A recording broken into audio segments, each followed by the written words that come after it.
मिनश्शैतानिर्रजीम बिस्मिल्लाहिर्रहमानिर्रहीम अल्लाहुम्मा सल्लि अला सय्यदिना मुहम्मद व अला आलि सय्यदिना मुहम्मद व बारिक वसल्लिम व सल्लि अलैहि। हुजूर पुर नूर सल्लल्लाहु अलैहि वसल्लम का जिस्म अतहर तमाम वलियों, कुतुबों, गौसों से आला तर और नफीस तर है, लतीफ़ तर है।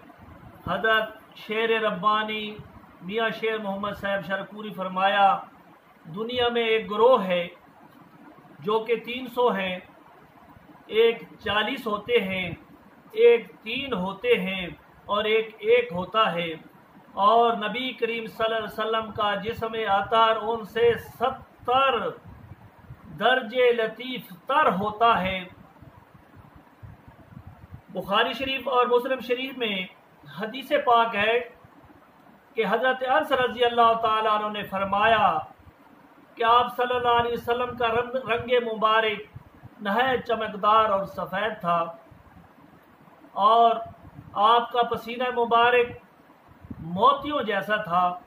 आप हमेशा पूरी कुव्वत के साथ चलते, कमज़ोर और लोगों की तरह नहीं चलते थे। और आपका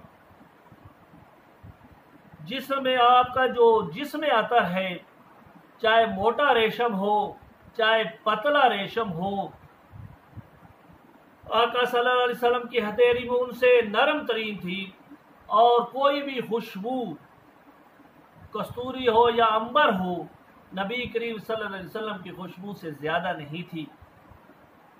हज़रत मुस्लिम शरीफ में हदीस मुस्लिम शरीफ और मशकात शरीफ के अंदर हदीस पाक है कि हज़रत उम्मे सलमा रज़ी अल्लाह ताला अन्हा से मरवी है कि आप दोपहर के वक्त आका सल्लल्लाहु अलैहि वसल्लम उनके घर तशरीफ़ ले जाया करते। आप चमड़े का बिस्तर बिछाती और आपके जिस्म अतर से पसीना मुबारक जो निकलता आप उसे इकट्ठा करती। आका सल्लल्लाहु अलैहि वसल्लम ने पूछा कि आप ऐसा कब क्यों करती हैं? तो आपने फरमाया कि मैं इससे अपने बच्चों से के लिए बरकत हासिल करूंगी।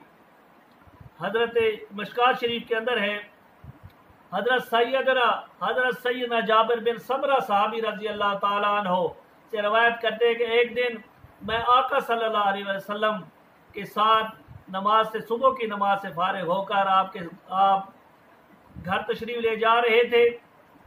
रास्ते में बच्चे मिले, आपने उनको प्यार फरमाया और आपने भी मेरे रुखसार पर हाथ फेरा और वो हफ्तों जो खुशबू है वो मेरे चेहरे रुखसार से आती रही। हज़रत जाबिर रज़ी अल्लाह ताला अन्हु फरमाते हैं कि सरकार मदीना मोहम्मद सल्लल्लाहु अलैहि वसल्लम को अगर हमें तलाश करना होता तो हम आपकी खुशबू से, जहाँ ताज़ा खुशबू आ रही होती, आपको तलाश फरमाते। सैयदना उतबा बिन फरकत सलमी सहाबी के जिस्म अतर से बड़ी खुशबू आती, आप कभी भी खुशबू नहीं लगाते थे। एक दिन आपकी चारों बीवियाँ इकट्ठी हुई, उन्होंने कहा कि हम हर रोज़ नई खुशबू लगाते हैं, लेकिन जब हम आपके पास आती हैं तो आपकी खुशबू के सामने हमारी खुशबू हैच नज़र आती है। हज़रत उतबा बिन फरकत सलमी सहाबी रज़ी अल्लाह ताला ने फरमाते हैं कि मैंने कभी भी खुशबू नहीं लगाई, बल्कि एक दिन मुझे ये दाने निकले हुए थे तो मैंने आके अर्ज़ की, या रसूलल्लाह सल्लल्लाहु अलैहि वसल्लम, ये पित्त के दाने निकले हुए हैं और मुझे तकलीफ़ है। आका सल्लल्लाहु अलैहि वसल्लम ने फरमाया कि कमीज़ को उतारो। मैंने कमीज़ उतारी, आका सल्लल्लाहु अलैहि वसल्लम ने अपने हाथ पर फूंक मारी और मेरे कमर और पेट पर उन्होंने हाथ फेर दिया। उस दिन से लेकर आज तक मेरे जिस्म से खुशबू आती है, मैंने कभी खुशबू नहीं लगाई। और हज़रत आमना रज़ी अल्लाह ताला अन्हा फरमाती हैं कि जब आका सल्लल्लाहु अलैहि वसल्लम पैदा हुए तो आपके जिस्म अतर से आपका हुस्न जमाल बहुत ज़्यादा हुस्न जमाल था और ऐसी खुशबू थी जो कि मैंने कभी भी पहले खुशबू नहीं देखी थी। हज़रत उम्मुल मोमिनीन उम्मे सलमा रज़ी अल्लाह ताला अन्हा फरमाती हैं कि जब आपका विसाल का वक्त करीब था तो मैंने दोनों हाथ آپ کے سینے مبارک کا رکھے تو ہفتوں تک میرے ہاتھوں سے وہ خوشبو آتی رہی۔ حضرت عائشہ صدیقہ رضی اللہ تعالیٰ عنہ فرماتی ہیں کہ وصال کے وقت آقا صلی اللہ علیہ وسلم کا جسم عطر میری گود میں تھا، اور جب آپ کا وصال ہوا تو میں نے ایسی خوشبو دیکھی کہ جو میں نے پہلے کبھی نہ دیکھی تھی۔ حضرت علی شیر خدا رضی اللہ تعالیٰ عنہ فرماتے ہیں کہ آقا صلی اللہ علیہ وسلم نے پاکیزہ زندگی گزاری اور آپ کا وصال بھی پاکیزہ تھا، اور جب آپ کو غسل دیا گیا تو حضرت علی کرم اللہ وجہ فرماتے ہیں کہ میں نے ایسی خوشبو دیکھی جو کہ میں نے پہلے کبھی نہیں دیکھی۔ حضرت شیخ المحدث شاہ عبدالحق محدث دہلوی رضی اللہ تعالیٰ عنہ فرماتے ہیں کہ ایک شخص آقا صلی اللہ علیہ وسلم کے پاس آیا اور کہا کہ میری بیٹی کے لیے خوشبو موجود نہیں ہے۔ آقا صلی اللہ علیہ وسلم نے شیشی طلب فرمائی اور اپنا پسینہ عطر اس شیشے کے اندر ڈالا، اور جب یہ خوشبو اس لڑکی کو لگائی گئی تو اس کے جسم سے ایسی خوشبو آئی کہ مدینہ کے لوگ انہیں بیت المطیبین کے اس کے گھر کو بیت المطیبین کے نام سے پکارتے۔ حضرت عاشق رسول قائد اہل سنت علامہ سید احمد شہید کاظمی نے جامع رضویہ کے اندر جلسہ عام میں جب یہ خطاب فرمایا کہ اس لڑکی سے تا حیات خوشبو آتی رہی، اور اس کی اولاد سے جو بھی اولاد پیدا ہوتی اس کے جسم سے یہ خوشبو آتی۔ سیدنا وائل بن حجر راوی ہیں کہ میں نبی صلی اللہ علیہ وسلم سے مصافحہ کیا کرتا تھا، اور میری ہتھیلی شاہ کونین کی ہتھیلی مبارک سے جب چھو جاتی تو 3 دن تک میں اپنے ہاتھ سے کستوری کی بہترین خوشبو سونگھتا تھا۔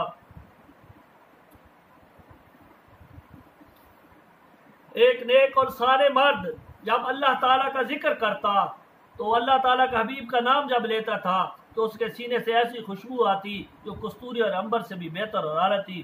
حضرت شیخ محمد سلیمان جزولی رحمۃ اللہ علیہ جو کثرت سے درود پاک پڑھتے تھے، اور انہوں نے ایک کتاب دلائل الخیرات لکھی، اور یہ چاروں سلاسل کے لوگ اس کتاب کو پڑھتے ہیں۔ آپ کا مزار مقدس مراکش کے اندر ہے، اور آج بھی آپ کے قبر عطر سے کیا ہے، کستوری اور عنبر کی خوشبو آتی ہے۔ ایک صالح مرد حضرت محمد بن سعید مطرف فرماتے ہیں میں نے اپنے اوپر درود پاک لازم کر لیا تھا، اور اتنی مرتبہ میں پڑھ کر سویا کروں گا۔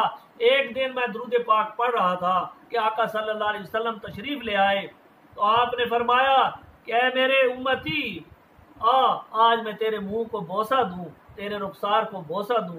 انہوں نے کہا کہ میرا منہ اس قابل کہاں، میں نے شرم سے اپنا منہ پھیر لیا، لیکن میرے آقا صلی اللہ علیہ وسلم نے بوسہ دیا، اور آج تک اس بوسے سے وہ خوشبو آتی ہے۔ اللہ تعالیٰ آپ کو اور مجھے یہ توفیق عطا فرمائے کہ ہم آقا صلی اللہ علیہ وسلم پر کثرت سے درود پاک پڑھیں، اور یہ کثرت سے درود پاک ہی ہماری نجات کا ذریعہ بنتا ہے۔ ایک شخص جنگل کے اندر جا رہا تھا، اس نے جب انہوں نے ایک بدصورت شکل دیکھی، اس سے پوچھا تو کون ہے؟ تو اس نے کہا کہ میں تیرا عمل ہوں۔ آپ نے فرمایا کہ تجھ سے نجات کیسے ہو سکتی ہے؟ تو انہوں نے کہا کہ کثرت سے درود پاک پڑھو، اللہ تعالیٰ، اور یہ آپ کو اس سے نجات حاصل ہو جائے گی۔ اللہ تعالیٰ آپ کو اور مجھے آقا صلی اللہ علیہ وسلم پر بار بار درود پاک پڑھنے کی توفیق عطا فرمائے۔ وآخر دعوانا